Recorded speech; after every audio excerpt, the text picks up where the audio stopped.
now that we've seen a huge amount of the games that are supposed to be coming out this year, and will then obviously be in the running for Game of the Year, and we have a few more coming, I thought it would be fun for us to potentially do like a Game of the Year tier list prediction kind of thing.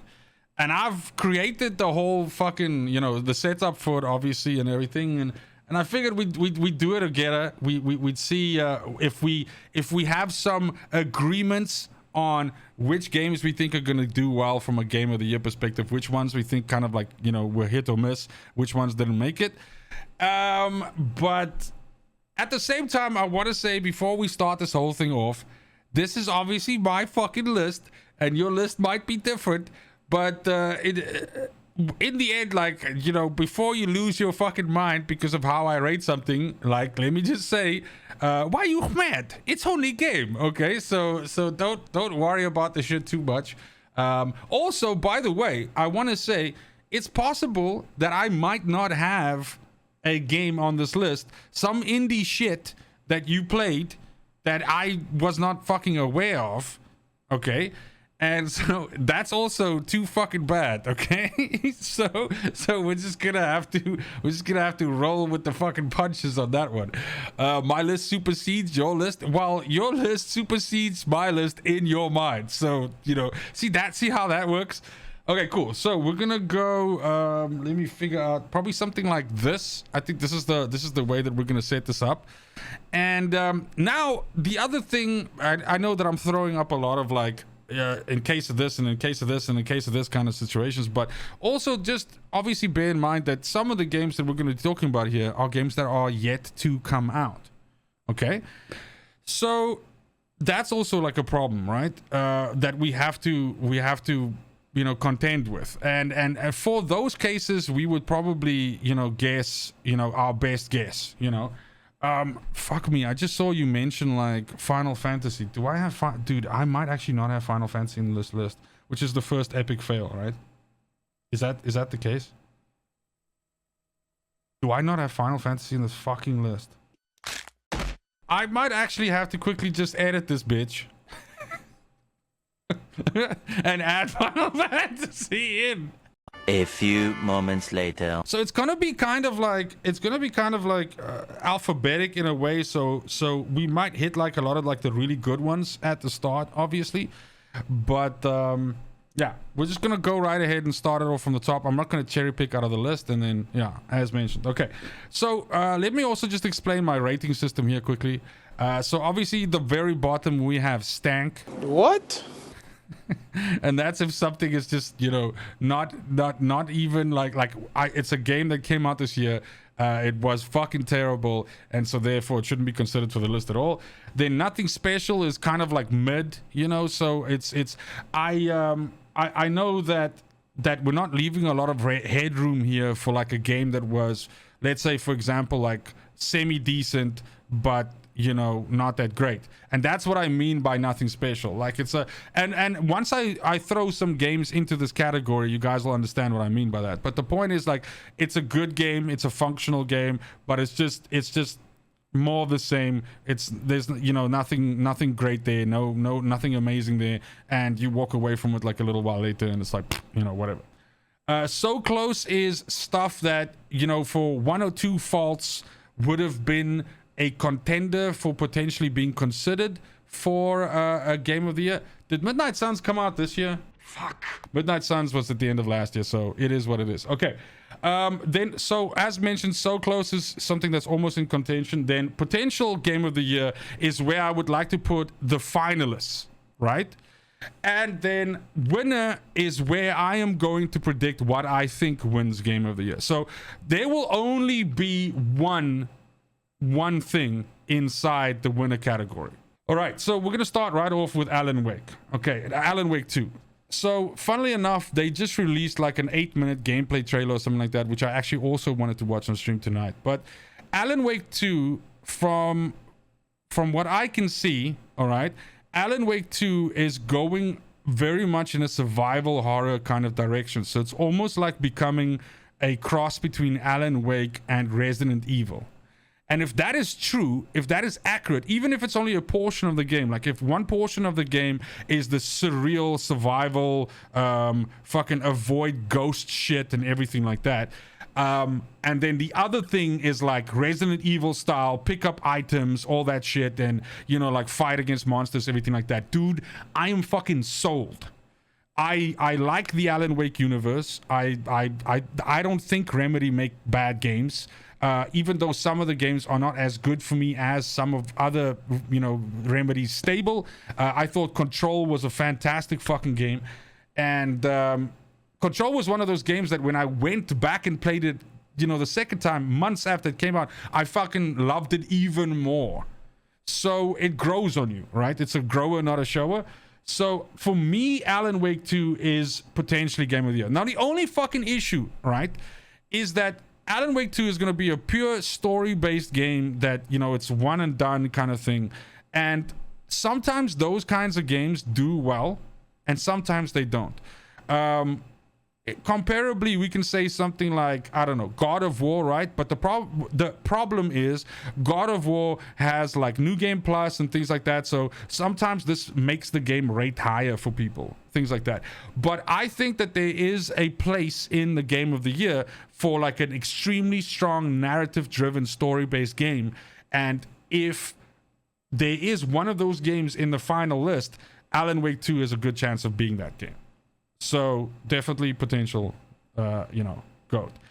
Then Aliens Dark Descent came out this year, and it was like an interesting take on the franchise.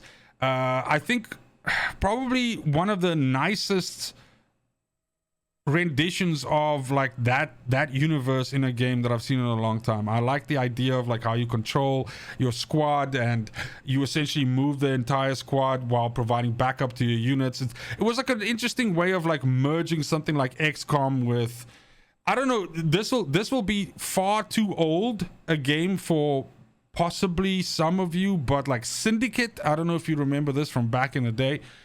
Syndicate was like this idea of where you had a squad and you would essentially move the squad and the squad would free fire out and everything like that as enemies like sort of like pushed up on you and so on. And definitely Alien Dark Descent gave me a very, very similar feel. Now, that being said, is this a potential Game of the Year? No. Is this a game that just missed it to making it to Game of the Year? No. I think this is a very serviceable Aliens game that shows a lot of love to the franchise, but arguably in the end, you know, is not something that, you know, maybe years from now we'll be like, oh my god, you remember when fucking, you know, Aliens Dark Descent came out? So nothing special. Okay. Armored Core 6 Fires of Rubicon. I mean, there's gonna be a couple of these which I feel will be like, I don't know, fucking controversial. Maybe not, maybe just controversial in my own head. This is you know, a FromSoft game, which generally speaking their games rate very high, and it's because the studio produces quality, right? The issue with Armored Core is that it is a franchise that has kind of like been reawakened from the past, and so a lot of people are not familiar with it. If they are playing this, it's their very first Armored Core game, and so it's not the same as, like, for instance, what we saw with Elden Ring, right? Because Elden Ring was like a new franchise, but it was built on a very familiar tapestry, okay? Meaning, like, it was basically, you know, like it was a Souls game, but then like they just went like, okay, cool, let's take a Souls game and let's make it like open world. And so there was a lot of familiarity in there for people that like Souls games, but now are just like, okay, cool, now it's an open world, but there's still this whole mechanic of dodge and parry and having to avoid, and then your weapons and, you know, you carry weight and, you know, magic and that sort of thing. Whereas Armored Core is something almost like completely new, right? To people that have been playing From Software games for a while, but not necessarily in the 90s. So the issue is that you are dealing with the fact that a lot of people that are playing this are finding it frustrating because it can be very hard, and a lot of people are kind of like unfamiliar with it, and they're expecting like this grand Robotech mech warrior kind of story, and the thing with Armored Core is it's very like bare bones, like the story itself, almost in the same way how Elden Ring's on the level story is very bare bones, but once you start diving into the lore and everything like that, it becomes something amazing. I don't think that's the case for Armored Core, and I think that's where it falls short. As far as a game and how fun it is to play and how good of an Armored Core game it is, I think it's a phenomenal game. Is it missing something that pushes it into Game of the Year potential? No, unfortunately not. I don't think there's anything special about Armored Core. I think it's a fucking great Armored Core game, and it's awesome to have one on like new hardware, but in the end, unfortunately, it's nothing special. Okay, Assassin's Creed Mirage.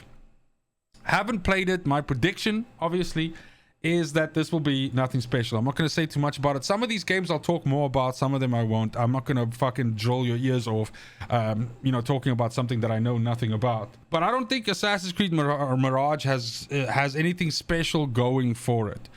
The issue is, I think the next one, which supposedly is a samurai based, Assassin's Creed. I think the code name for it is Assassin's Creed Red, I think is the nickname for it now, or something like that.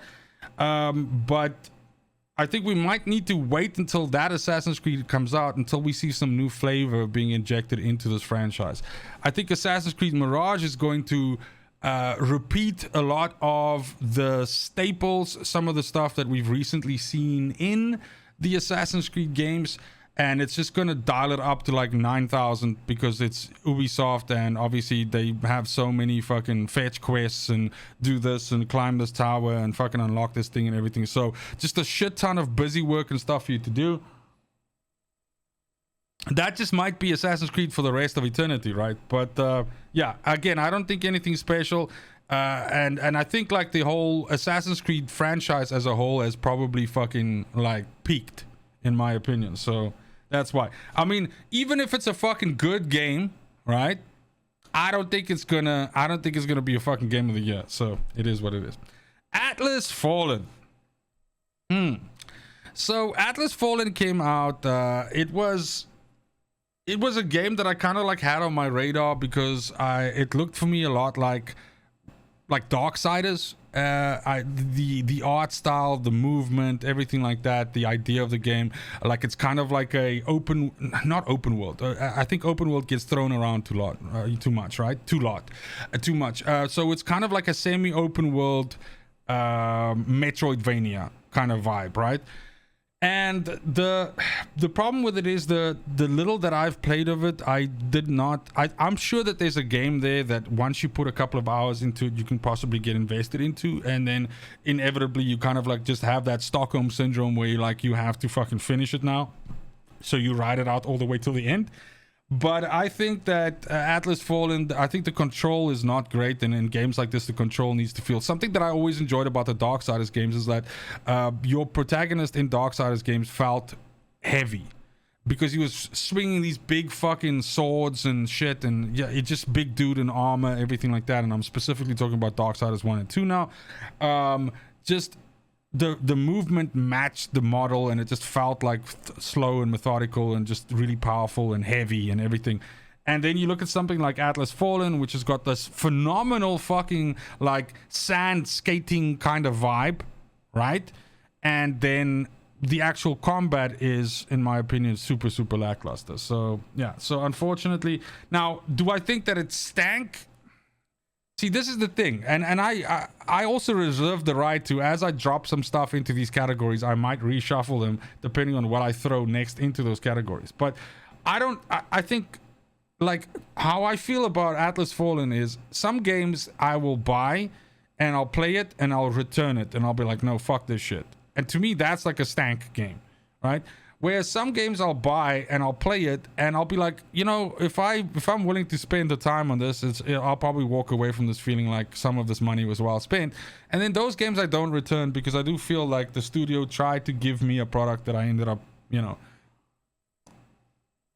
enjoying somewhat, but in the end was not really for me. But you know, it is what it is, and in that way I still feel like they need to, you know, get that moolah. So I definitely don't think this stank, but it's also definitely, you know, nothing special. I feel like a lot of stuff is going to end up in this nothing special category, to be fair. Atomic Heart, interesting. So Atomic Heart from a shooter perspective is almost too weird for its own good. I think some of the boss fights are really cool.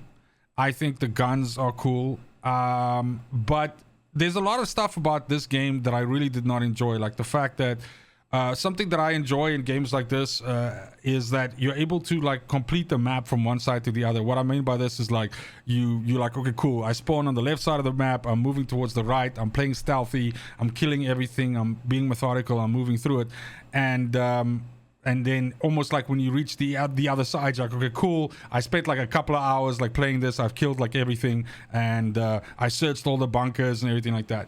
And that's not really the case with Atomic Heart. Atomic Heart has got this fucking robots reinforcing the entire time. It's like this really, really frustrating combat loop where if you get seen by a camera, then it brings reinforcements in, and those fucking reinforcements you have to kill, and then you get away, and then you get seen again, and it's just, I ended up a lot of the times, instead of partaking in the combat and having fun with it, I just fucking ran.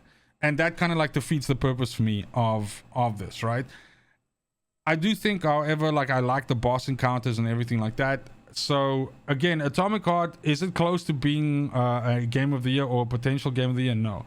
It's got nothing special. It's a shooter with some interesting ideas, but then also some shit that drags it like down like something fucking, you know, fierce. Baldur's Gate 3. Okay, so Baldur's Gate 3 is definitely a potential GOAT. Now, by the way, guys, I'm not going to show you what my winner is until we've gone through all of these titles. So I'm not going to drop the potential. I'm not going to put the what I would think what the winner is going to be at the end of the year in there until we have everything on here. But for sure, Baldur's Gate, we don't even have to spend too much time talking about this. Baldur's Gate 3 is a fucking phenomenon. It absolutely is game of the year fucking potential. The amount of love and fucking effort and everything that Larian and these guys have put into this fucking game is ridiculous. It's ridiculous. And if you are even remotely a fucking fan of Dungeons and Dragons, then this is gaming nirvana for you.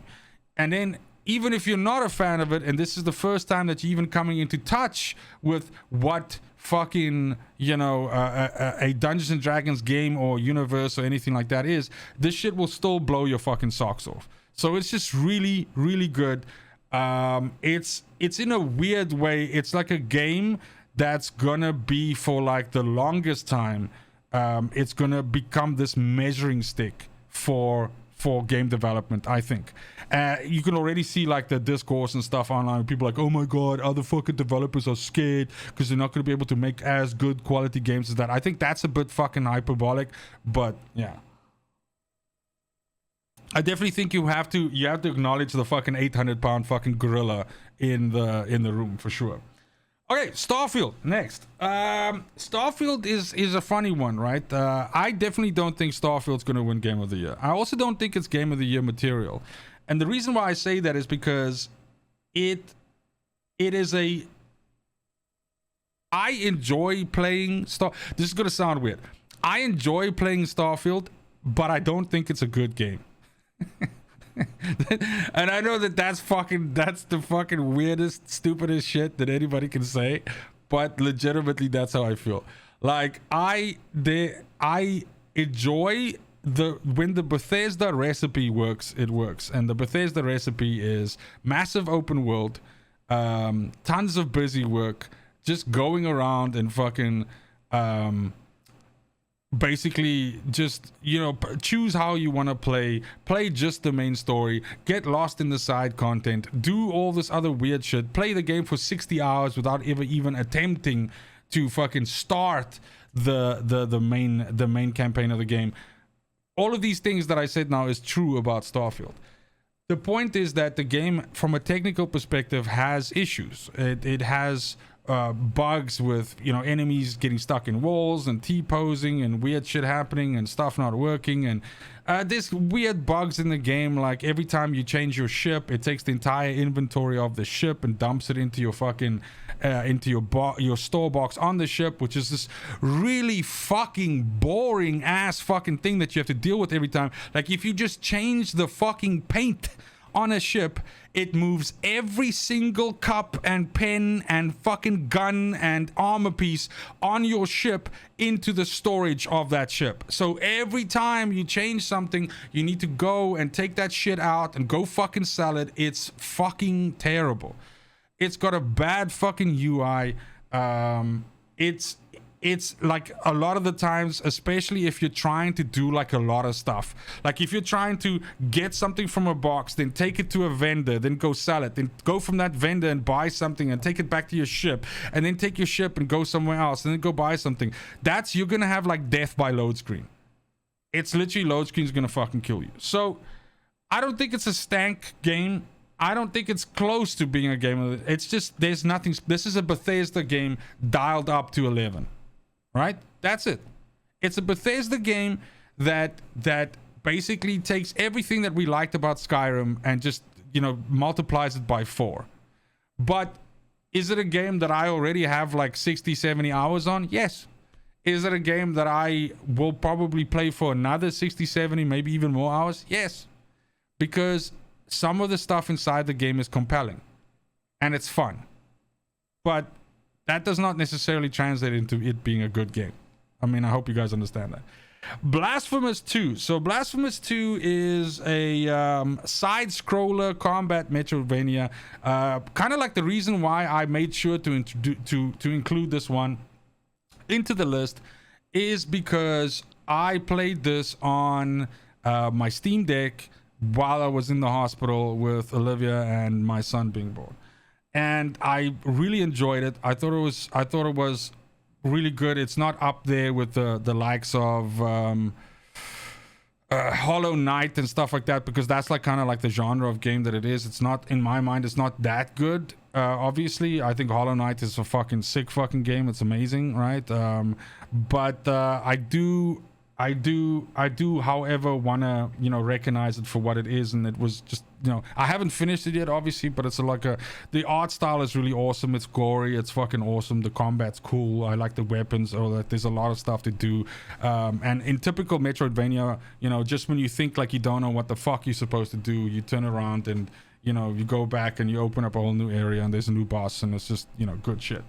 So, unfortunately, nothing special, but I can recommend playing it. Then I'm gonna pick up a little bit of speed here because we're gonna go over a few ones here, which I don't think much has to be said over. Company of Heroes 3, sad one for me. I'm a huge Company of Heroes fan, especially the original. I did not like the second game all that much. The third one seemed like it was gonna be in a weird way like a combination between the first game and the second game, which seemed like a good idea for me. It could also be that just maybe this genre is incredibly difficult to innovate right now, and therefore, you know, like if we're looking at something like the new Homeworld that's coming out, for example, that it's also possible that might not be fucking great, right? The issue is that Company of Heroes does nothing really much new. Yes, it's this open world map now and you have the campaign map and everything like that, but even that ends up being like just super frustrating and kind of like busy work. So yeah, nothing special there. Crime Boss Rocky City.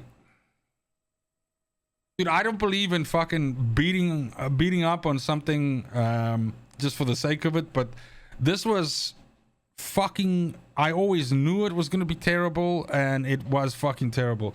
You guys will recall that I actually streamed this with the boys from Babylon. We played it together. I did not fucking enjoy this at all.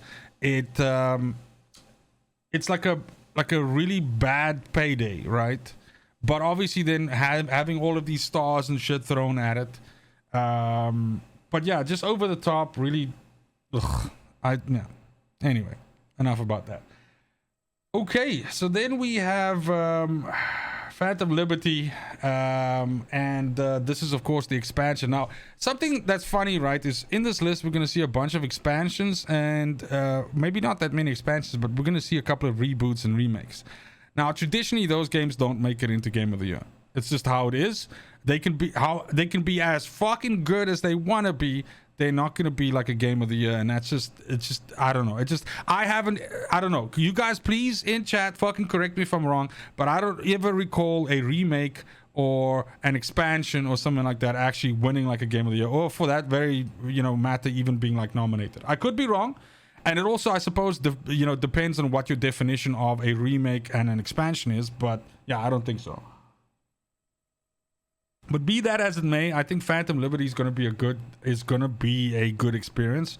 At least it's shaping up to be that way. It's fundamentally changing a lot of the systems inside Cyberpunk, and Cyberpunk has really been through some form of a fucking renaissance. Obviously, hold on 1 second. Is everything okay? Okay. No, sorry, I just thought I heard something dropping. So I think it's going to be a good expansion. I think the things that they are changing are all super positive things that are going to make the experience of playing Cyberpunk all that better. I like the stuff that's being included. I mean, we have dude, you have so much new loot and like hundreds of fucking weapons and all that shit being added in. So yeah, I think it's going to be a good experience. Is it going to be a Game of the Year? No. But then I kind of like... I don't know if it forces this weird like discussion point now where when this comes out, if that makes people like relook at Cyberpunk now like as a whole experience and then saying, well, now that we have the complete picture and stuff has been included, then maybe it is. But again, I don't think it ever makes it into a list. Dude, it would be, I'd be surprised if it makes it into like Game of the Year. But I feel weird about putting it into nothing special, because I do think, however, that it's going to be something special. So for now, I'm going to park it so close, but with the caveat that in this case, so close means that it's obviously like going to be pretty good quality, but it's just it kind of like is not going to be eligible for being Game of the Year. Assassin's Creed 2 was Game of the Year. Was it? But in case, that's a sequel, bro. That's not what I was talking about. So I said expansions, right? Or remakes. That's not sequel. That's because in that way, God of War Ragnarok, right, was a sequel. It's a sequel, right? But it was nominated. Okay, Dave the Diver. Another game that I enjoyed the fuck out of on my Steam Deck. Dude, this thing is just so good, dude. And for the same reasons that I don't think this game will ever fucking be I think it'll be in some people's Game of the Year list, right? But it won't actually go up there and, fucking win something. I could be wrong. But this game was so fucking good, man. Dave the Diver is so addictive, so ridiculously fun to play, and every fucking moment where you think you've done everything in the game, some new quest arrives, some new thing happens to dude, the animation is great, the music is catchy, it's funny, the sense of humor in the game is fantastic. If you haven't played this shit, if you have a Steam Deck, or if you're looking for something that you can play while you're just having a couple of drinks and you're just fucking chilling out and you don't want any pressure, you don't want to be worrying about shooting headshots and fucking doing all this weird shit, everything like that, dude, Dave the Diver, get it, trust me. Okay, Dead Island 2. Man, I like Dead Island 2 a lot. I really did. I thought the new gore system was great. I thought some of it was genuinely funny. Some of the characters that you played with were funnier than others. Graphics was good. Initially, the gameplay loop was alright for me as well. But then in the end, as we got closer to the end and the enemies became more bullet spongy, and it just seemed like the last, I would say 4 to maybe 6-8 hours of the game was just like, okay, now it's just like more difficult zombies to kill, but you kind of have to do the same thing. You have to get from A to B, and then craft a new set of weapons, and fucking just fight that, and eventually you get guns and you get the special abilities, and yeah, it's just zombie games are in such a fucking rut right now, right? Because it's either all of them, every single fucking zombie game, right, is either a Resident Evil kind of like survivor fucking kind of thing, which these games tend to do better, or it ends up being this like free running fucking weird open world shit. Those are the two kinds of zombie games we get now. And the problem with the free running open world fucking make weird melee weapons and hit stuff fucking zombie games is they've been done to death. Like, they need to fucking reinvent this formula somehow. I don't fucking know how, though. I don't have all the answers, but yeah, you know. Alrighty, so next up we have Dead Space, and this is of course a remake. It's, I think, the first one on the list as we're going through this shit right now. I thought this was a phenomenal remake, right? I thought the quality here was because you get, let's be honest, out there in the world you get remakes and then you get remakes, right? So I think I thought that this was good. I thoroughly enjoyed streaming it. I played through it fucking twice.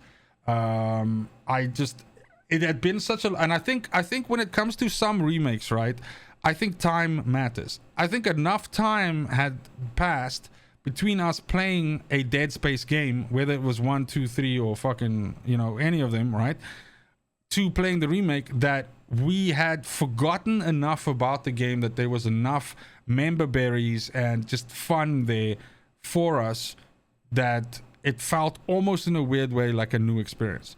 And they changed things just enough in the game that genuinely in some cases you were left with this like, was that in the original? I can't remember. Or did they change that, or is it something new? And that, to me, if you're asking me like what is the definition of a good remake, then that would kind of like be, you know, a good remake. So I absolutely, yeah, I mean, it seems to me like this so close category is becoming games that like are either exempt from being a game of the year because they're a remake, or because they're an indie title, or because they're not mainstream enough, or because they're a fucking expansion pack or something like that. But that doesn't diminish from the quality, right? And if I put Phantom Liberty in here, and if I put Dave the Diver in here, and the reasons that I put it in, it only makes sense that I put Dead Space in there as well.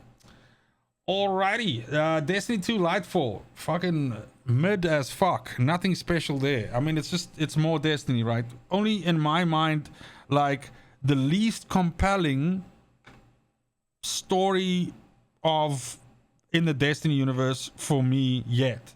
You know, these weird fucking space surfer neon fucking dude, like, just nothing of this I liked at all.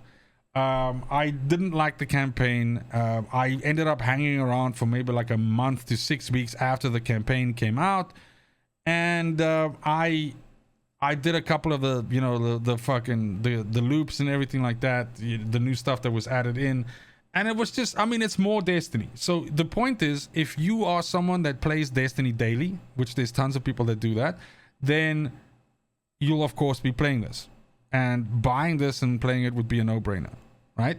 But if you're someone that has never tried Destiny yet, and you come to me and you ask me like, hey, Destiny Lightfall came out, is this a reason for me to start playing Destiny 2? I would have said no, because Witch Queen, right, in my mind would have been a reason to play Destiny, right? But yeah, okay. Diablo fucking 4, holy shit, this is gonna be a tough one. I dread it already. I don't know if I should get a fucking shot or something. Like, guys, by the way, I do want you to understand that I'm not purposefully ignoring you guys in chat or anything like that. I'm actually also recording this at the same time because I'm gonna put this as a video on the channel as well. So that's why I'm trying to like keep the banter and stuff down a little bit.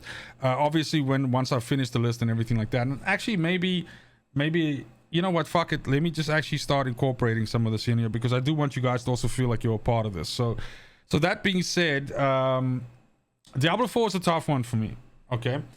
And that's because, similarly to what I said about Starfield, is Diablo is when it came out, it was a ridiculously fun game, and I played the absolute fuck out of it. All right, and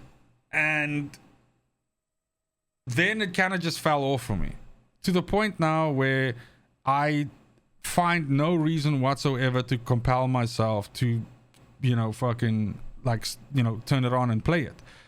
And that's despite the fact that I enjoy the characters in the game. I enjoy fucking, you know, like the idea of, cool, I want to have eventually someday, I want to have like a level 100 of each one, but I just cannot fucking convince myself to log in and play. And maybe that's because there's other games to play right now, and maybe if I was starved for options to play other games, it would be more compelling for me to play fucking Diablo. But I also feel severely let down with what we were able to get from the seasonal model.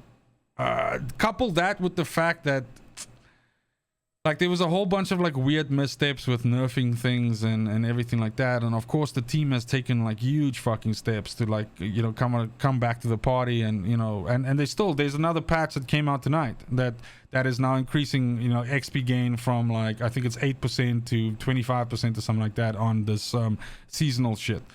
So I don't know, they obviously noticing a fall off. Like I think I saw yesterday or the day before, like Twitch has less than like 700 people watching Diablo 4 right now. So that's rough as hell. Like it really is. Have I sold all of the Diablo slot caps? I don't think I've sold any. I mean, I sold the one that I bought myself, but I don't think I sold any other ones. I'm not sure. I need to go look, but I'm not sure. But yeah, Diablo seasons are a fucking drag. I don't know what they're gonna do to change that. Season 2 is coming out in October, so let's give it a look. But this is gonna, in terms of like the rating for me, I definitely think like this is tough, man, because I feel like putting it into nothing special would be, I mean, for something that I've spent hundreds of hours playing, it would, I would just feel like a fucking misjustice, right? Fenrir, you bought a Diablo slot hat. That's why you're a fucking G right there. Okay, so I'm gonna, for now, right? I'm gonna put Diablo into nothing's. No, you know what? I'm gonna put Diablo 4 into So Close, and I'll explain to you why I'm putting it into So Close. I think that Diablo 4 is a game that has a huge amount of potential, and a lot of that potential was squandered by either weird decisions where things were fucking were nerfed or changed or brought down to try and curb players, you know, having too much power or leveling too fast or something like that. And then couple that with the fact that this seasonal model and everything like that just cannot come out of the fucking gates. It just does not feel fucking strong. So huge amount of missed potential, and that to me, I suppose, then also fresh meat. Exactly. Qualifies it as a So Close game. Okay, Dredge. Dredge is an indie game. You're basically a fisherman that, in a way, it's like a roguelite. You sail out every day. You go catch some fish. You bring the fish back to the fucking town. You sell the fish. You use that fish to that money that you get from selling the fish to upgrade your boat so that you can catch bigger fish and that you can sail faster. And then somewhere along the line, you suddenly realize that you are in this Cthulhu-esque fucking, you know, Twilight Zone where big octopus monsters and shit, you know, lurk beneath the depths. And it's dude, it's a good game. If anything that I said to you now sounds compelling in any way, I absolutely advise you to pick this up. My only issue with Dredge is there's a weird thing with how this game is priced. In certain countries it's priced like ridiculous. Like I know in South Africa, for instance, where my store is on one of my Steam accounts, it's got like the same price as like a Call of Duty title almost. So it's like AAA priced like to fucking death, which is weird. I'm not saying that it's not worth that money. Well, actually I am saying it's not worth that money. It really isn't.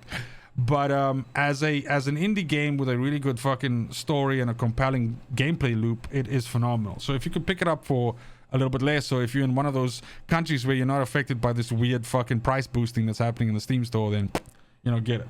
But I definitely think this is just a phenomenal fucking experience if you can get past all of that shit. Okay, Everspace 2. Everspace 2 is a space simulator, but then in Everspace 2, it has new aspects to it where essentially you can become like a trader, but you're basically playing this, story. You're trying to figure out, why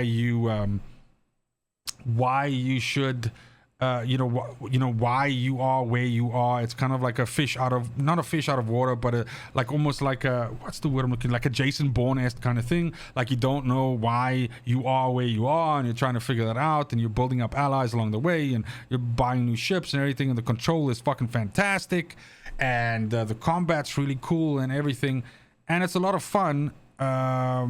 Just, I would say the one thing is it's probably like, I don't know, like 5 to fucking 8 hours too long. Which is again, I sometimes feel bad about having that as a critique for a game, because if the game is that much fun, then what's the fucking problem? Of course, just fucking play the shit out of it. So for me, again, I struggle to stick this between Nothing Special and So Close, because I also feel like as a game type, right, you don't have a lot of games that are like Everspace 2, and it did a lot of good things with what it was able to do.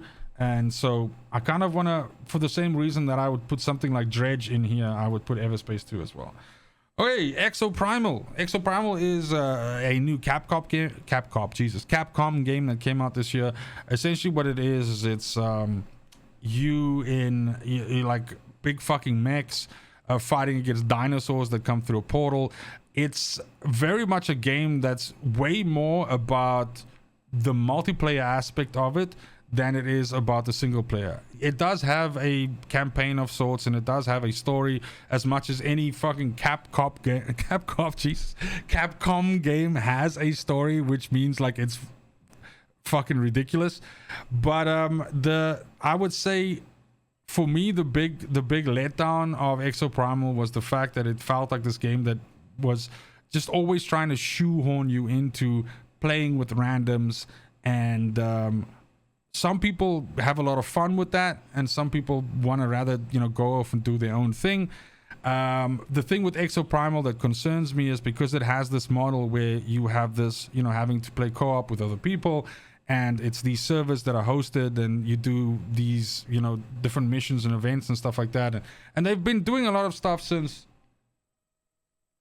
Is he talking? Is he eating? Okay, love you. And it's like they've done a lot with the game since it came out. Like there's been updates and stuff like that, and certainly some of the people in the stream here right now I know have been avidly playing it. But I don't think it's my concern with a game like that is once the player base drops below a certain threshold, do they just take the servers like offline? What the fuck are they doing? So I kind of think it has a little bit of jank to it as well. And I think it's going to be one of those games that if you like it, then you're really going to like it. But if you don't, or if you find some kind of criticism with it, it's going to be very hard to get into. And that's in my opinion, the perfect, definition of a game that's got nothing special going for it. Forspoken. I'm gonna go ahead and put that in stank, and I'm gonna make it short and concise, and I'll tell you why. First of all, super fucking boring world, which is just, it's like everything that you hate in a fucking Ubisoft game, they just basically copied that 100%. So towers to climb to unlock shit, chests to fucking open, and all of this shit is tied into this fucked up loop where you have to inch your power up. So you find one box and it gives you like 1% more fucking blood damage, and then you find another one and it gives you like 1% health regen, and it's in my opinion the most fucking boring way of allowing you to progress your character in a game. Then not a great fucking protagonist. fucking terrible writing. The fucking back when we streamed this game, of course we were making fun of like the feedback between you and the fucking gauntlet, and yeah, it's just dude, like this thing, if I remember correctly, this started as like some other weird fucking tech demo for the PS5, supposed to show off the PS5's fucking raw power, and then they made a whole fucking game out of it. And then sometimes I think it probably should have just stayed as a tech demo, and maybe it would have been, you know, liked more. Okay, Hi-Fi Rush. Now, this is a game that, like, dude, you have to understand, they don't do shit like this. Hi-Fi Rush was a game that completely blindsided a lot of people, and basically the minute that they announced it, they also released it. It was like a shadow drop. And it's essentially like a beat 'em up rhythm-based beat 'em up is the right way to put it. And it's got this really vibrant, cartoony kind of like environment. Great fucking music choice in the game. The combat's like super rewarding. It's kind of fucking tough, which is good in games like this, where it's like get good and play it better and that sort of thing. And there's just a lot of things to like about Hi-Fi Rush and very little to not like. In fact, what you might end up doing is walking away from Hi-Fi Rush thinking like you wish there was more of it. I loved the writing. The boss fights were fucking good, and you'll realize that I'm not saying a lot about the rhythm-based part of it, but that is such a huge part of this game. The fact that your attacks can match the beat and everything like that, but then also in the game, when you go up against the boss fucking talks on the beat and everything, and each boss has its own unique, you know, song that goes with the dude. It's a good game, and the fact of the matter that you can pick this game up for like half the price of a normal fucking, you know, AA or AAA title or something like that is probably the other reason why it's so fucking good. Plus it's on Game Pass, if I'm not mistaken. It's pretty much fucking free. It's just so good, so good. Okay, so Hogwarts Legacy. Now Hogwarts Legacy is a funny one again, because certainly there's a lot of want for a Harry Potter game, and I think it's a very difficult franchise to do right in a way that people who are fans of the franchise will enjoy the game that they're getting. That being said, they could have gone two ways with this, right?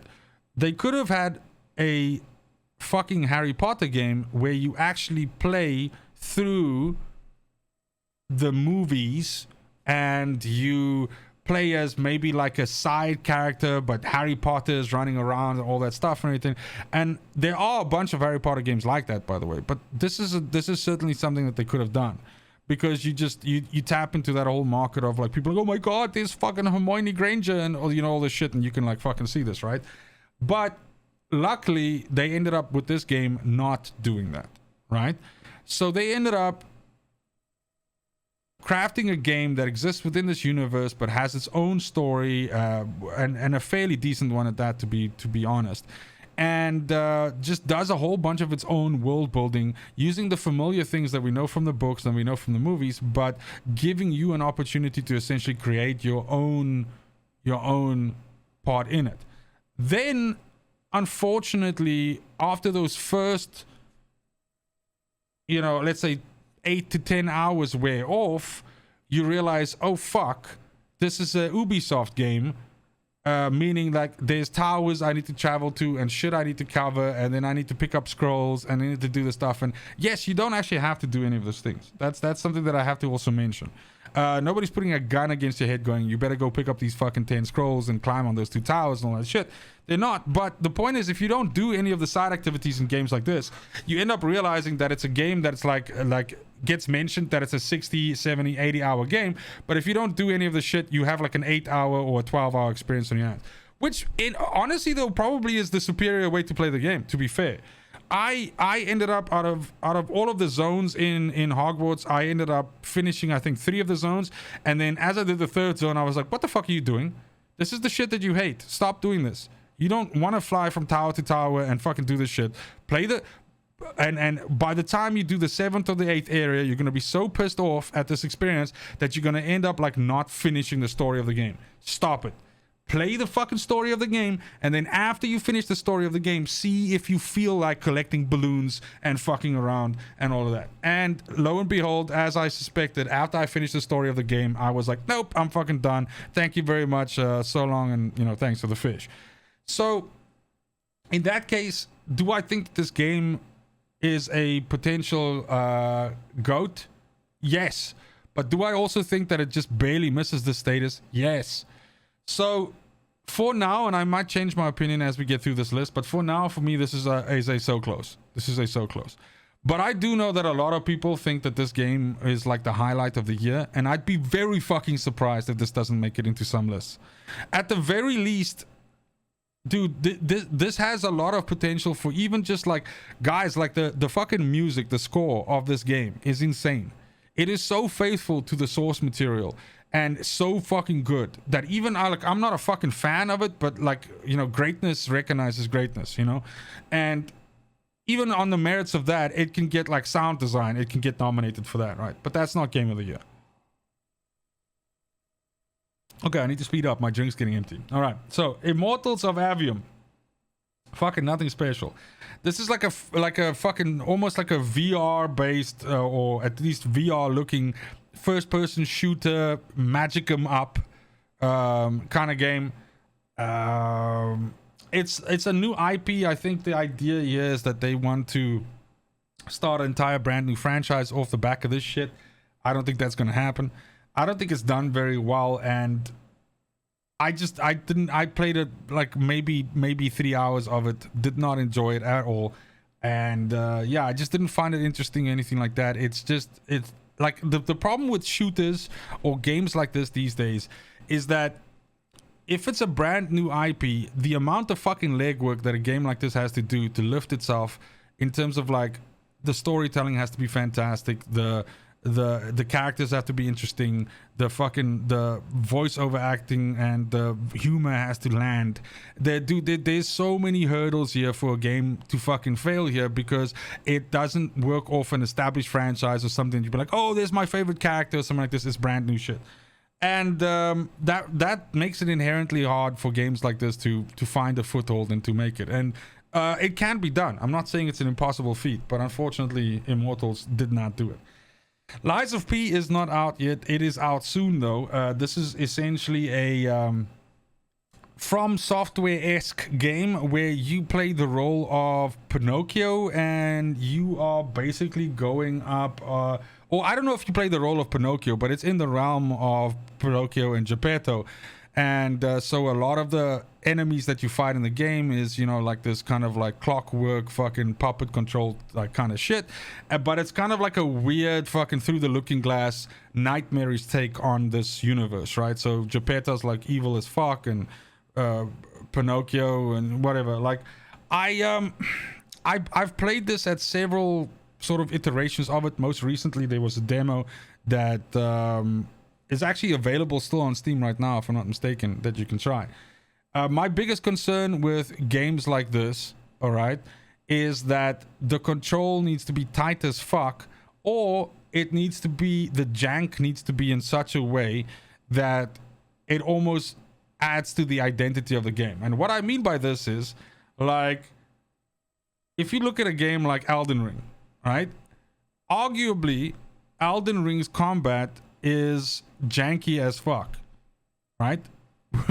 Where it's bad things can, like you can't always predict the way that the combat's gonna go because weird things can happen and you can get stuck in geometry and swings can, whatever.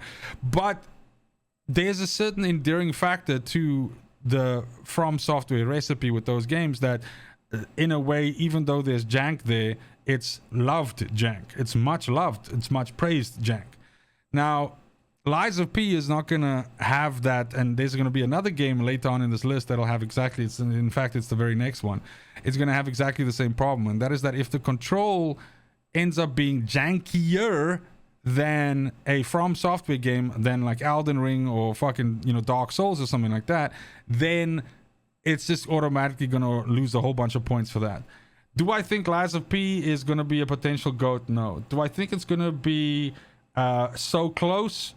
No, I don't either, actually. I think it's going to be a perfectly serviceable Souls-like game, with probably some memorable boss encounters and everything like that. But in the end, I don't think it's going to do anything to elevate that formula and put it above like the rest. Okay, Lords of the Fallen is next. Now, a lot of the things that I said about Lies of P also matter for Lords of the Fallen. The only difference between these two is Lords of the Fallen has a super, super awesome gimmick in it from a gameplay perspective that might end up being like a sleeper hit.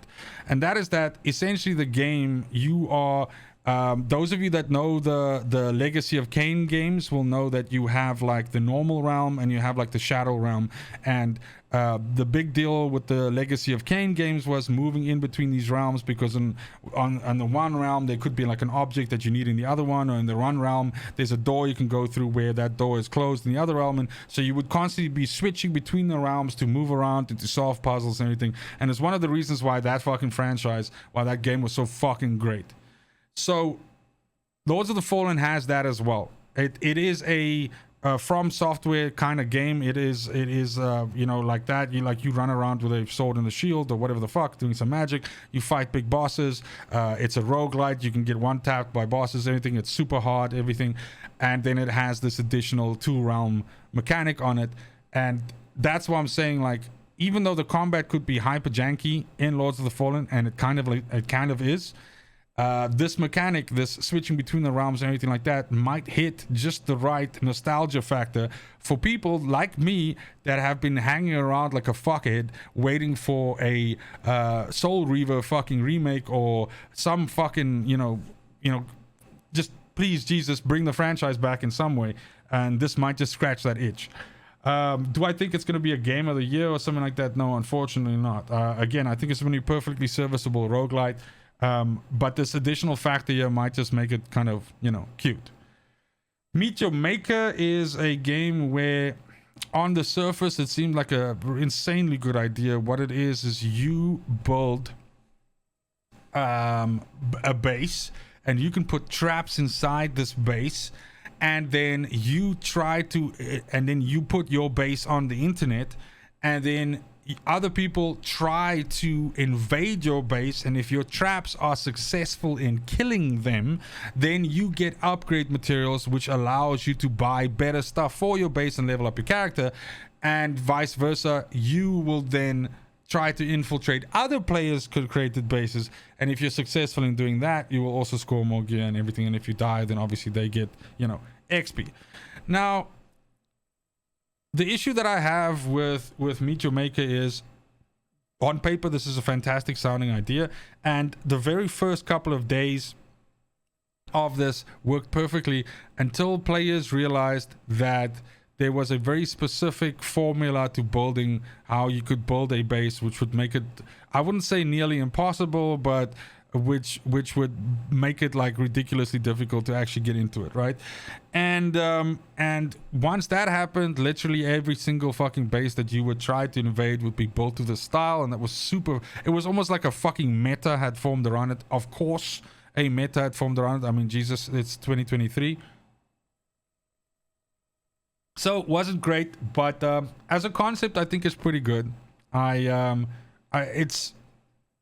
mean, it hasn't really been done to this level yet, and I think there's a lot of like, I feel like Meet Your Maker is the kind of game that, because it exists now, somebody else is gonna look, all right, at it, and then make like, and I don't mean this as a fucking insult to the game, but it's gonna make a better version of it that does it what it's supposed to do better.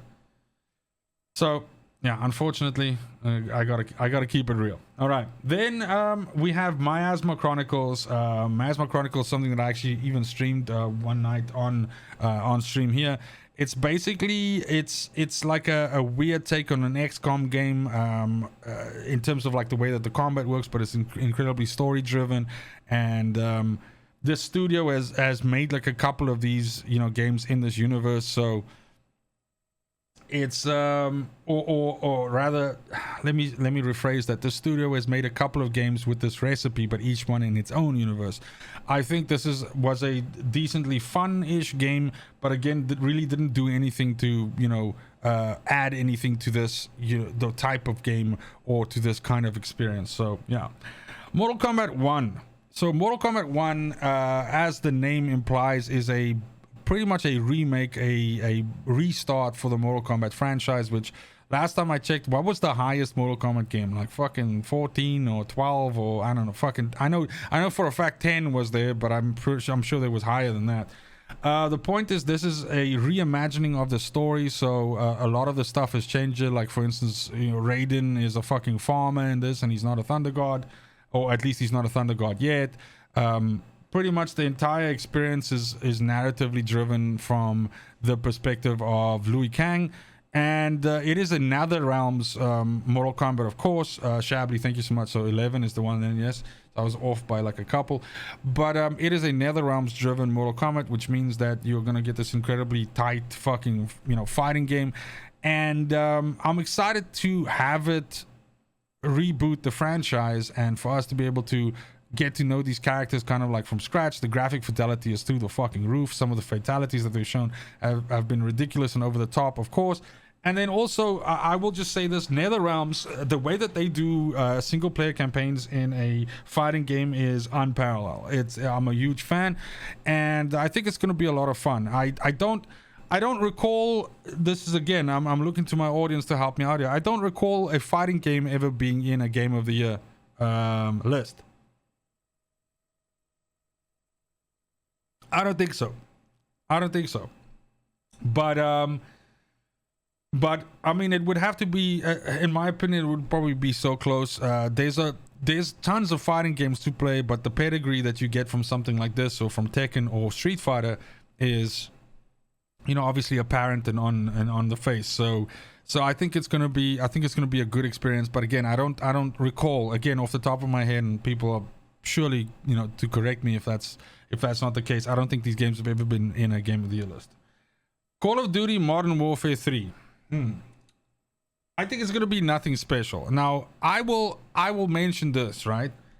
I'm the kind of person that enjoys the Call of Duty campaigns. I finished the Call of Duty Modern Warfare 2 campaign on fucking stream. I fucking enjoyed it. I like the characters. It's over the top. It's like playing a Jerry Bruckheimer you know, fucking action movie with explosions and fucking action dialed up to, you know, 69, and it's a lot of fun.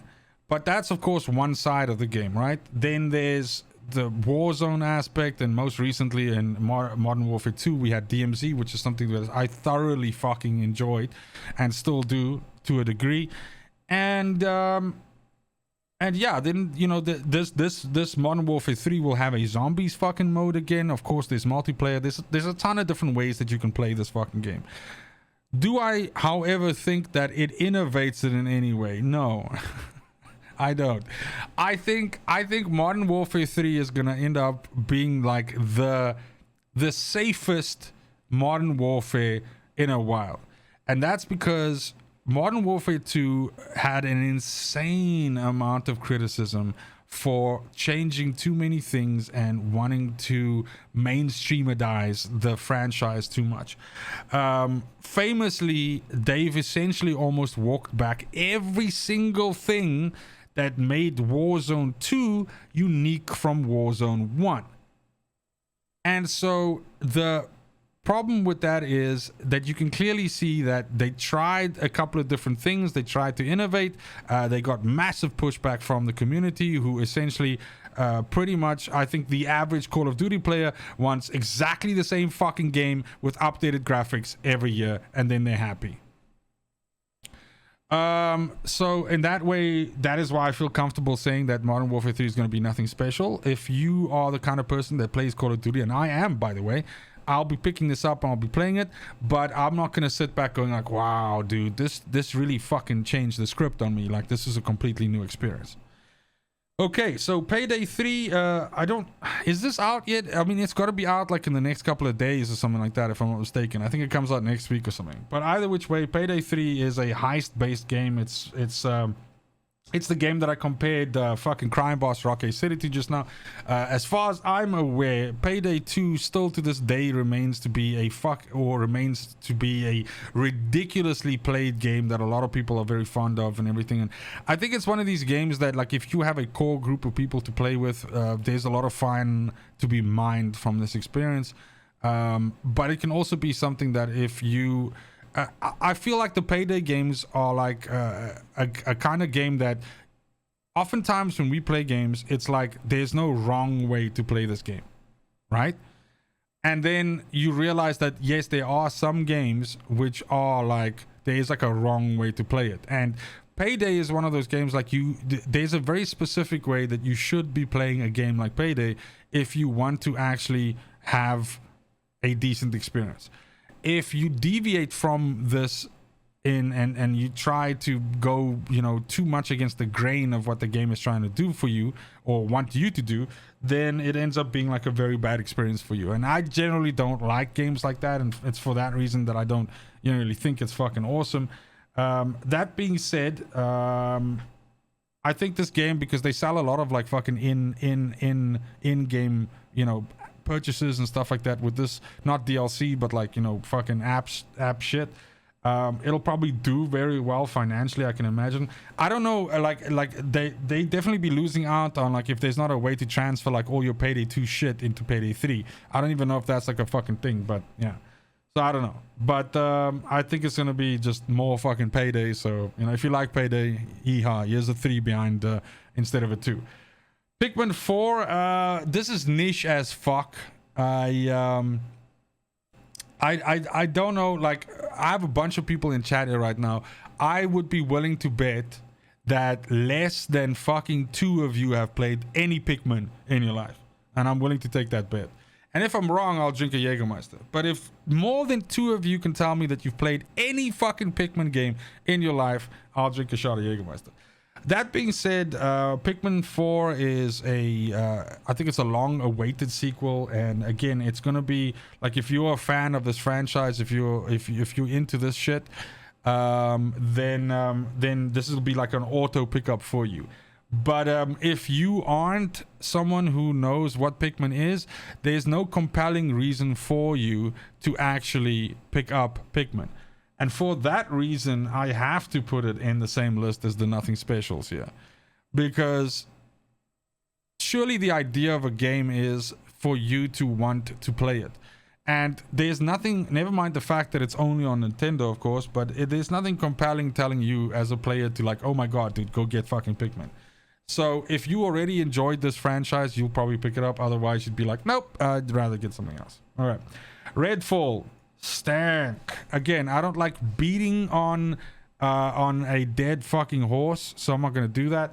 Redfall from the fucking beginning had me concerned, and as we got closer and closer and closer to it coming out, those concerns just more and more started sort of like you know, paying for themselves. And that's, this game is pretty much, again, it's this recipe of like a lot of busy work and shit that you have to do. Super jank fucking combat, weird, you know, some characters are like fucking super powerful and there's no reason not to play them, and then some of the characters are like stupid as shit. Just the combat is fucking terrible. It's just a bad fucking experience. Bugs galore, just everything. Like if you were to make a fucking bingo card with everything that can be wrong with a AAA release that comes out, that could go wrong and that could cause the game to lose points, then this thing hits everything on the way down. Easy peasy lemon squeezy. Alrighty, dude, I'm actually starting to get like a hoarse voice here, so I didn't think this was going to be this much talking. God damn it. Phil 100% disagrees with me on Redfall. Phil probably disagrees with me on a bunch of stuff, so let's just get that out there. Remnant 2. I can't tell you guys how much I want Remnant 2 to be Game of the Year. I definitely think it's a potential choice for Game of the Year. The game is just, it's a perfect sequel. And what I mean by perfect sequel is it takes every single thing that you liked from the original game and it gives you more of it. and it improves on the systems that was in the previous game, and basically everything that you liked, it just dials up to 11. I'm excited that we're getting like 3 more fucking DLCs for this game. I don't know when those will drop. I think we'll get like 1 a quarter or 1 every 2 quarters maybe, if we follow Remnant from the Ashes' reveal. But unfortunately, I think Remnant 2, its biggest issue is it's catching a lot of like how can I say, low-hanging fruit of players who were burnt by the experience of something like Outriders. It's a looter shooter, sure, but the issue is that it's also a roguelite, right? And so it ends up straddling this experience between being like a fucking Dark Souls game with guns and then being like a game like Outriders. And I use Outriders a lot because the point is, it's amazing to me how many people I run into that either ask me, hey, I see you playing a lot of Remnant 2, is it like Outriders but better? Or they actually start playing Remnant 2 and then they inevitably compare it to fucking Outriders, right? So they'll be like, yeah, I'm trying to do this because I could do this in Outriders, or I'm trying to do that, and so on. And I think that's actually something that probably does not count in its favor, because it's absolutely not the game that it should be compared to. And I feel like people that are coming into Remnant 2 looking for an Outriders like experience will then inevitably be turned away, because it's obviously a way fucking harder game than Outriders ever was. So that being said, I think that it's probably one of the best games I've played in a super long time. And that it doesn't matter which side you approach it from. If you like difficult games, that's a good game. If you like games that have like fucking awesome boss mechanics and fucking, you know, cool systems that you have to learn and everything like that, just so good. So absolutely potential GOAT. Resident Evil 4 is a remake, and a fantastic one at that. I think it stands right next to Dead Space in terms of like the quality. So if Dead Space makes it into this list here for the same reasons, we should allow Resident Evil 4 into it as well. Resident Evil 4 changes enough about the original game that it feels like a breath of fresh air, and it's just a really good experience. I find myself incapable of saying anything really fucking bad about Resident Evil 4. And that's it. I mean, it's even got the fucking time trial mode shit and mercenaries, everything like that. So it's just good stuff. Okay, Sea of Stars is a RPG, like very much old school in the vein of something like the old Final Fantasy games. So turn-based combat, the sprite-based fucking graphics and everything like that. This game is a absolute fucking powerhouse in terms of like fantastic RPG systems and really compelling combat, everything like that, and just overall a fantastic experience. If you enjoy games like that, right, but it's kind of like retro in a way, I cannot recommend this enough. It works obviously on like a portable and everything like that, and it's a lot of fun. It's a game that will fucking eat up hours out of your fucking day without you even giving it permission to do so. And yeah, it's just a really good experience, but you know, it's one of those that demands a certain amount of time for you, so you got to do that. Now, I don't think this is gonna win any fucking game of the year or anything like that, but surely there's an argument that it should be on some fucking list somewhere. It's really good. Spider-Man 2 is now shaping up to be some kind of like weird fucking Hail Mary saving thing for PlayStation, which I don't really think PlayStation needs that. It's not like the system's like not selling, or it's fucking, you know, going down like, oh my god, Starfield came out, oh fuck, Sony's in trouble. That's nothing like that. But a lot of people are basically saying, you know, like Spider-Man 2 needs to come in and, you know, show everybody what's up and you know, change the script. And I have a dude, a slightly contrarian, I guess, fucking opinion to this, but and this is based off of the trailers and everything that I've seen now. Bear in mind, Spider-Man is one of my favorite fucking like Marvel fucking characters.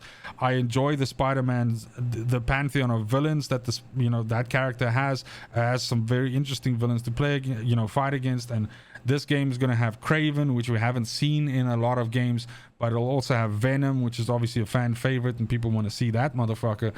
And probably like a whole bunch of other ones that we don't know about yet. Lizard's in as well, and things like that. Lizard's always a fun time, right? And then it'll have this mechanic of you being able to switch between playing Peter or Miles, and we don't know how that's going to affect the story, and inevitably would you have to choose between one of the two, or will it affect the ending somehow? We don't fucking know. The game's not out yet, so it's difficult to say.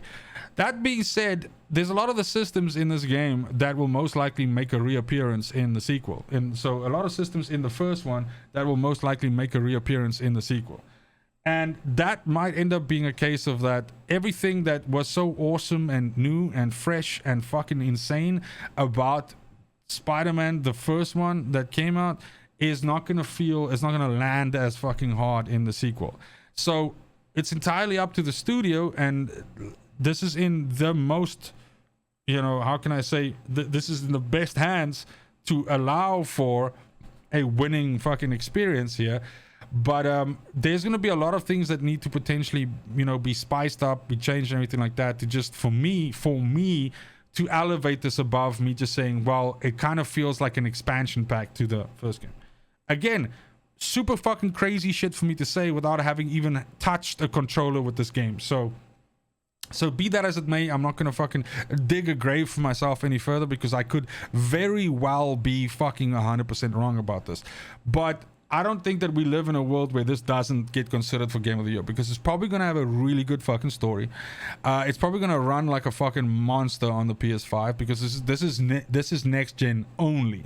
So this is, as far as I know, again, I could be wrong, but this is PS5 only, so they don't have to worry about fucking backwards compatibility and all this fucking junk. And so they're going to be able to go ape shit on what this game can bring to the party, and it's probably going to be pretty fucking sick. Jedi Survivor is of course the sequel to Jedi Outcast, and I think it was really fucking good. I think this is dude, there's nothing wrong with a fantastic fucking Jedi game with lightsabers and shit like that. The stuff is fucking, it's yummy, and I'll always have time for it. That being said, this stuff, basically pretty much a lot of the stuff that I said about Spider-Man now, for me here, I felt like Jedi fucking Survivor had a decent story up until the point where it became slightly fucking predictable, because you kind of knew, oh, okay, I guess I see where this is going. And I mean, it's got stellar fucking voice work. It's got the IP down pat, the lightsaber combat's great. The fucking music, the score is great. The voiceover acting is great. The protagonist you play is fucking fantastic. My main issue with it is that it just felt like more of the same, right? I don't think there was enough for it to make it different from Outcast. For one of the things, for instance, which was weird for me with Survivor was I wasn't excited by the skill tree at all. So you had your different styles that you could play, and yes, there were way more options for styles than there was in the first game, but there wasn't really, some of these things was like, okay, cool, now if you block and parry something, you get an extra hit in. Or another one was, no, okay, now you just, instead of force pushing one enemy, you force push two enemies. And it just felt like not exciting. It just didn't feel to me like it was like, oh my god moment, you know what I mean? Something like that. So anyway, I have a really hard time putting it into nothing special though, because it is a good game, and I'm looking at the other things which I have in So Close now, and I'm sorry, but if I put something like Everspace fucking 2 in So Close, I do however have to put Jedi Survivor in there. I'll say this, that there's a lot in this game that works really well. The open world bosses, that you can find that you don't have to defeat, but you can get extra gear and stuff like that. I think that there's ways in which you can turn a Jedi Survivor game into like a game of the year. I think there's things that you can do. It's just those things were not done. Okay, Street Fighter 6. I arguably, have not played nearly enough of it to form, I would say, a very strong opinion about it. I do, however, I will tell you, for me personally, I prefer the Mortal Kombat universe to the Street Fighter universe, even though obviously I know Street Fighter better because I played it as a fighting game long before I played Mortal Kombat. I just prefer Mortal Kombat. I just prefer my shit a little bit more wacky and out of this world.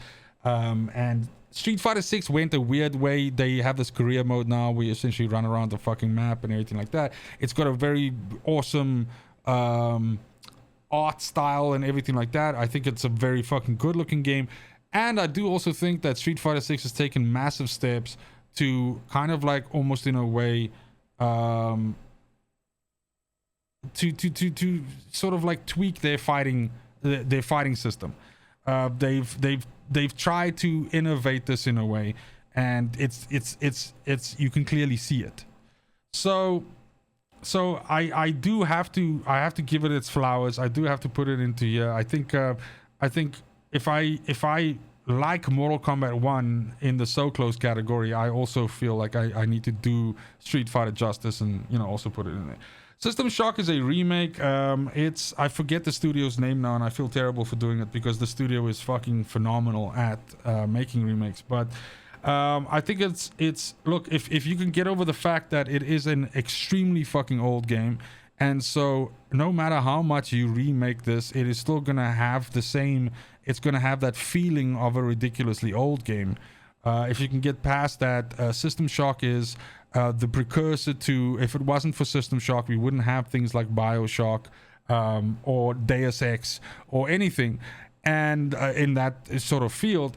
And System Shock paved the way for games like that, and so therefore I feel like this is a very, very strong fucking homage to that original experience, even though it's tailored to be a lot more palatable because of course it's such an old fucking game. So be that as it may, I think I've played it about halfway, and then I was just surrounded by other games and new games to play, so I feel fucking terrible. I have to come back and play it some more, but I think it's a good game. Invincible, I have it in here because it's a game that I played the demo of. It's actually coming out, I think it's coming out in November, or it might be December or something of this year. It's a heavily narrative driven story game about you essentially playing this protagonist. Night Dive Studios, thank you very much, that's what I was looking for. Fantastic fucking studio that really, you know, they go out of their way to do these projects where they basically remake or work with old assets. They do it so well, so I gotta give them their props. Invincible, getting back to that, it is a narrative driven story experience of you playing this astronaut that is trying to sort of figure out what happened to an expedition and why everybody died and all of this stuff, and you kind of like go through the graphics are fucking insane. It is a ridiculously good looking game, and it's just like you are like almost like a investigator, and you're putting the puzzle pieces together. You're using weird like technology to scan and then figure out, okay, who touched here, and then you reverse time and then all this stuff. It's a completely different kind of game. It's not action over the top kind of shit. It's very much about like slow drip feeding like the dread and the story into you. I fucking loved the demo. I'm really looking forward to playing this, and I actually want to play this on stream from beginning to end because I think it'll be a cool experience. But yeah, I think that's gonna be pretty cool. Now games like these, generally I don't see them going on to becoming like a nomination for Game of the Year because the again, like what they tend to compete against them, because this kind of game is very niche. It's not something that everybody will play. It's essentially an adventure game. But that doesn't change the fact that you have some serious quality there. Okay, fucking Zelda. I really like, I mean, guys, what do you want me to say about fucking Zelda? Like, dude, Zelda is, it's Zelda. Okay, it takes everything from the how can I say, the previous game to this, and just improves upon it. Simple things like with the previous game, you had these vast open spaces that you kind of like felt like there was nothing going on, and you didn't understand why you had to have all this like space that, you know, that just seems to be a terrible waste of space. This game has a ton more of, activities and fucking monsters running around and stuff you can do in side content. It's an open world game in the way of Zelda, which means you pretty much get given the keys and said, go out, go fucking have fun. And with the changes in this game now, with how you can, it's almost like in a weird way Zelda Lego, how you can build all these weird fucking tools and everything. I think it was a couple of days and then we ended up seeing like fucking monsters with giant penises that would shoot out of the tip of the penis and like just crazy shit like that. Of course, that's what would happen. But it's just this playground that the game essentially creates for you, and it's fucking insane. So if you're a Zelda fan, that's auto include, but often these terms like system seller gets thrown around. This game is a system seller. This game is a reason to buy a Nintendo product. Straight up. And there's not a lot of games that you can say that for. A lot of games get called system sellers, but they aren't really. This shit for fucking sure 100% is. And if anything, at least for that, it should be nominated. Viewfinder is an indie game that came out a couple of weeks ago. Basically what it is it's this sort of like a weird take of like you have puzzles that you have to solve, but you can use your camera to take pictures of objects in the game and then use those pictures in a 3D way to essentially solve the puzzles. What I mean by this is, let's say for example you're standing and you're looking across a fucking chasm at the other side, and there's this big open area that you can't cross and you're gonna fall into. So you can then with your camera look around and you see, oh okay, here's a fucking ladder standing against the wall on the other side. You take a picture of that ladder and then you can take the picture and you can position it and change it in such a way, and then the ladder becomes an actual ladder that you can cross the chasm. So that's basically it. So it's a puzzle solver with very, very innovative ideas when it comes to like this using the scenery and being observant for everything and then finding out weird ways to take pictures of it and use it. And it's done very well. If you're the kind of person that likes this puzzle shit, in a past life I enjoyed games like this. I fucking do not anymore, but dude, this game is a force of fucking nature. Bolt Gun is in the Warhammer universe. It is a old school fucking Duke Nukem Doom-esque fucking shooter where you essentially, it's hyper gorish, it's like fucking bit fucking art, it's got a great soundtrack, it's just balls to the wall fucking shooting and cutting stuff with a fucking chainsaw, everything like that. I think it's, once again, it's unfortunately niche in a way. A lot of people will look at something like this and go, Jesus Christ, why the fuck would I pay $30 for a game that looks like it was made in fucking in 1996? And to those people I say, what the fuck's wrong with you?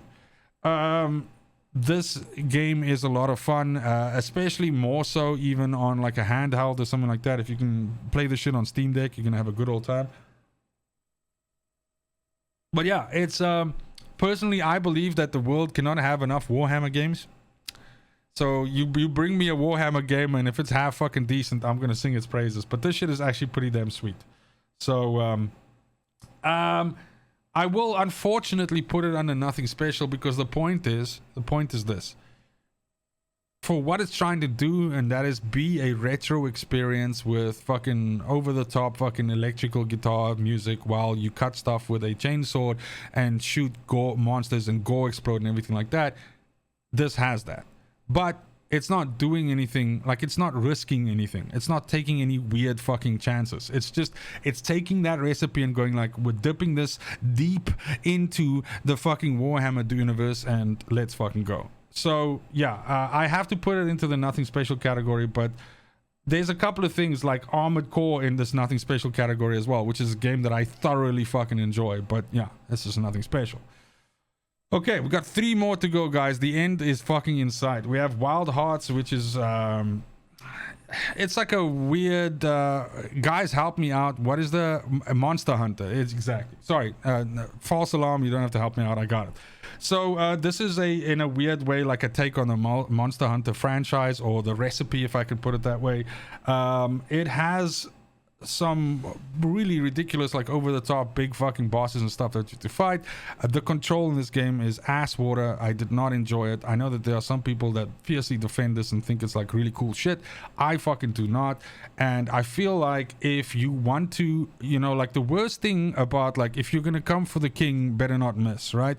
So the worst thing about making a game that is supposed to steal some of the shine of a specific franchise, so you look at something like Monster Hunter and you're like, we can do that better, and then you do that and you don't really do it better, and in a way you just end up proving that the original is better than your game.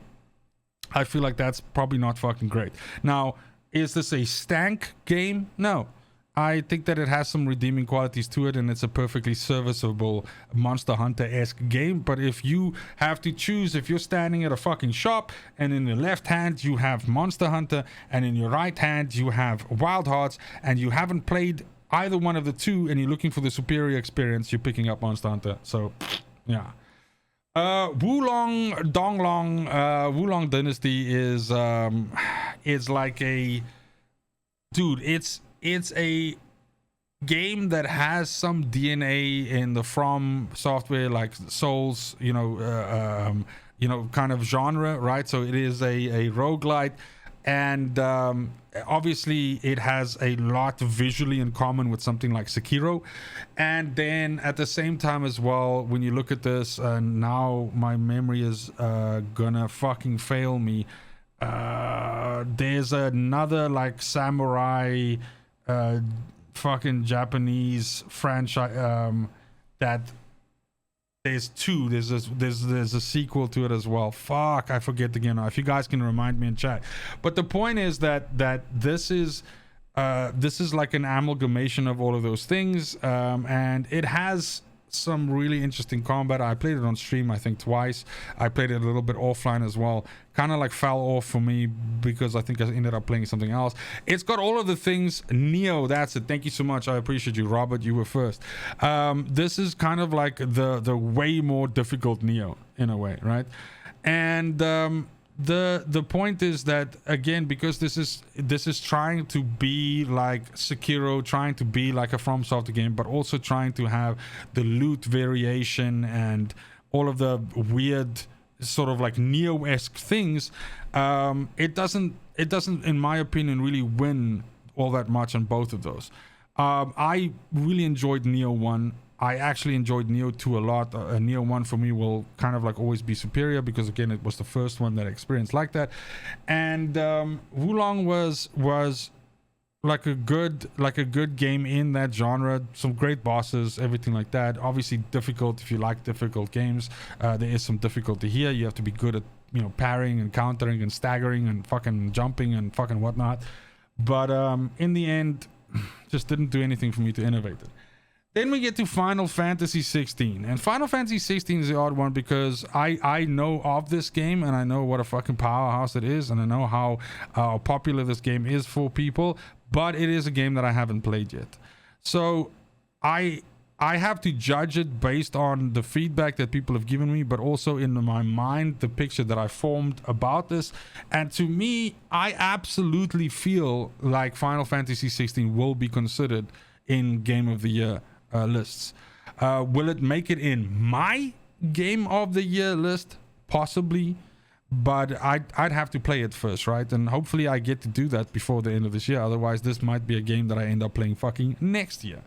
But that being said, the feedback that I've gotten about this, people that have played this, people whose opinions I trust dearly, and who, you know, would tell me if it's a fucking dog game, have told me that this was really, really fun. And I have to admit that my like in Final Fantasy games is a little bit antiquated. Like, for example, I didn't like 15, and that might be the thing that holds the game back for me, but that doesn't make it not a great game. You know what I mean? That just means, like, you know, the genre or whatever hasn't aged well with me, you know, something like that. But that is then the list here. Now, one last thing that I have to do is I have to give my opinion as to which game do I think is gonna be Game of the Year. So I will do two things. Yeah. First of all, I'm gonna show you which game I think is gonna win Game of the Year. Okay? And I think you guys can guess which one that is. An Italian YouTuber has said to me, there's so much shit happening on screen that you don't even see when the enemy is attacking you. Well, that's exactly my fear right there. Okay, so the game that I think ends up winning Game of the Year is Baldur's Gate 3. I think it's just it's done too good for it not to clean up. I'd be very surprised if another game comes in and steals out from under it.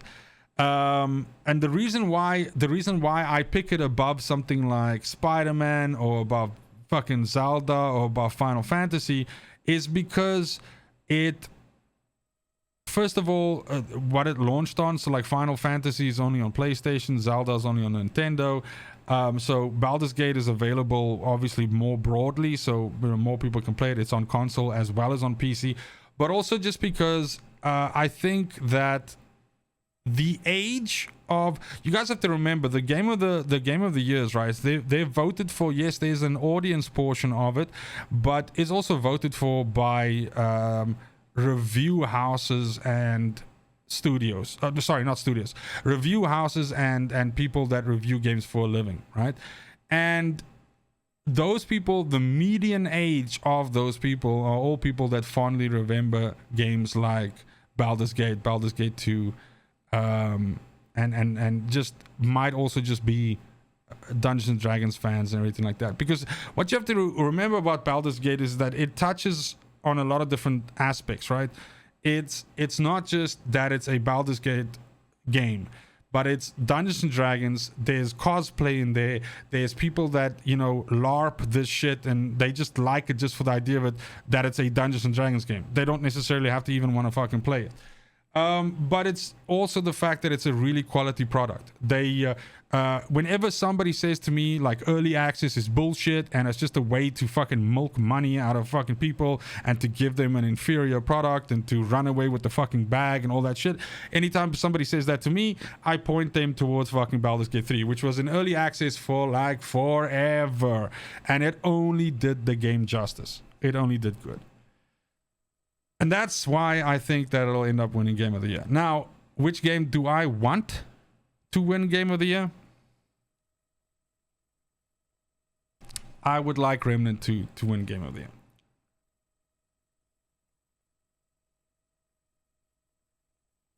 Will I get my wish? Will things turn out the way that I want to? Who knows?